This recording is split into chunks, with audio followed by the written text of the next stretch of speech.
So, hello guys, what's up? This is me, your boy Adonis the Crypto. Pag-uusapan pala natin ngayon is paano kayo makakuha ng free 40 US dollars gamit lang ang Binance nyo. Yun. Please like and share this video. Pagka nasa YouTube ka naman, please like, share, and subscribe na rin sa aking channel. And click nyo na rin yung bell notification para mauna kayo sa mga ganitong content about sa crypto or free monies. Ganyan kadalasan. At saka wait pala, hiring din pala ako ng mga master agent kung sinong gusto.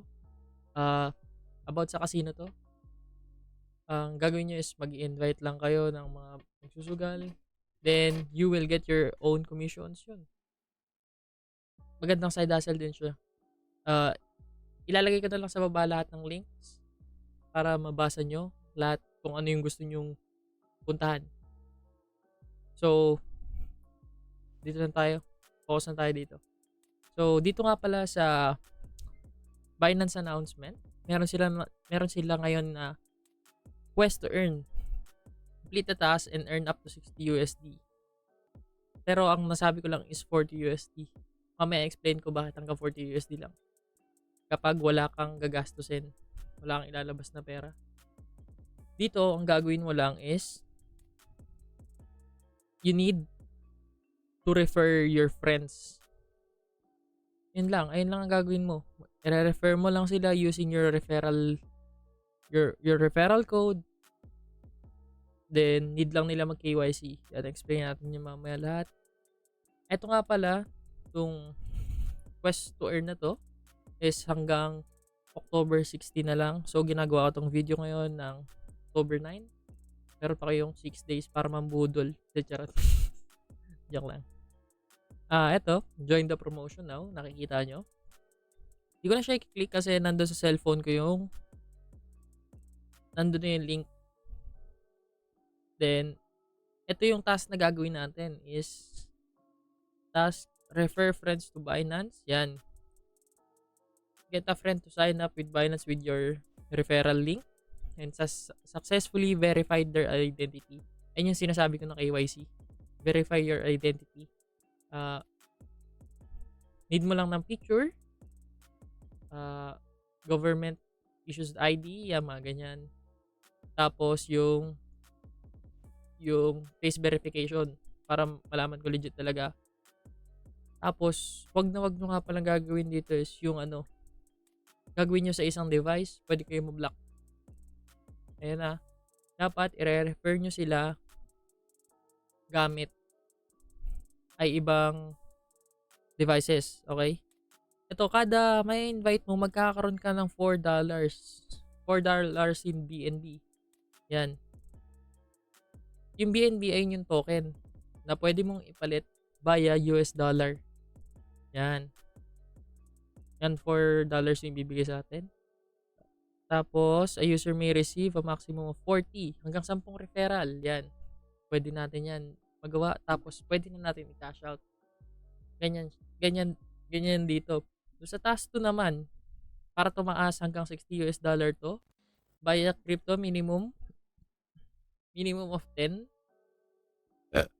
$10 using credit at debit. Dito naman makakuha ka ng $3 voucher. Pangit.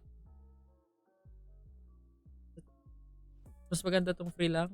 Then, yun, pwede mo na mailabas. Then, conduct minimum trade of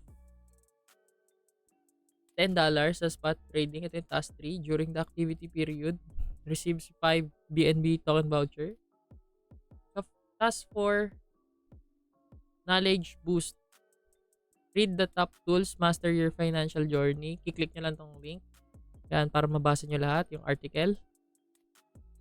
During the activity period, earns 2 BNB token per voucher. Bonus users who claim $50 4 tas above will be eligible to receive extra 10. So, yun na. Doon ka na magkakaroon ng extra.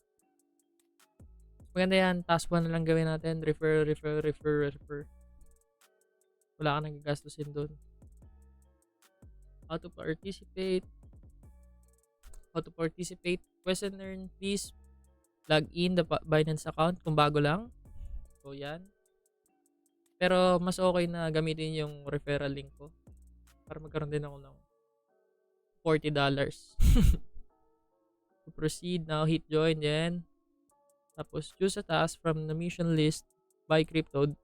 Do note that the user must choose a task before proceeding to complete it. Yun, kahit isa lang. Kahit isang task lang. Mag-invite ka lang 10. Kahit di na sila mag-cash in, okay na yun. Each finished task gives you avatar new item. Complete the mission finishing all the tasks. Claiming rewards. Once the task is done, may may claim reward button doon sa baba nun. Kasi pagka naka-join na kayo, titignan muna kung eligible ba kayo, kung hindi ba kayo dummy or bot. Yan. Sine-check din yan nila Binance. Yan. Tapos pupunta kayo sa reward hub, then check the reward na kukunin na yon. Okay. Tapos, nga pala, may ituturo ko sa inyo technique dito sa task 1 para pinakamabilis. I-refer nyo yung kapatid nyo, magulang nyo, as long as they have valid IDs. Pwede naman yung kapitbahay nyo, bayaran nyo na lang. In case kung kahit $100 lang, ay $100, I mean 100 pesos, kapag na-claim nyo na, para wala kang gagastusin talaga, kahit miski piso, paghati-hatiin nyo lang yon. Kasi ano lang naman yan face verification, tapos yung ID verification na lang ni Binance yung gagawin nyo. Para kumita ka. So, yun. Mas maganda yun na mag-invite ka, tapos bigyan mo sila ng cashback. Parang bayaran mo sila, 100. Pwede na yan. Sa ibang tao pero kapag sa pamilya mo, sabihan mo na sila pag ganyan. Or kung marami naman kakilala yung kapatid mo, ganyan. Magulang mo. Yun, pwede yun. I-refer nyo lang ng i-refer yan. Sayang din yung $40, libre lang din naman. Ang gagawin nyo lang naman is download the app, share the referral link, then install. Tapos yun na. KYC, yun na yung gagawin mo. So, ito ay mabilis lang na review about dito sa airdrop na to or quest to earn na to. Sana may natutunan kayo. Please like and share this video. Thank you. Bye-bye. Mabilis lang.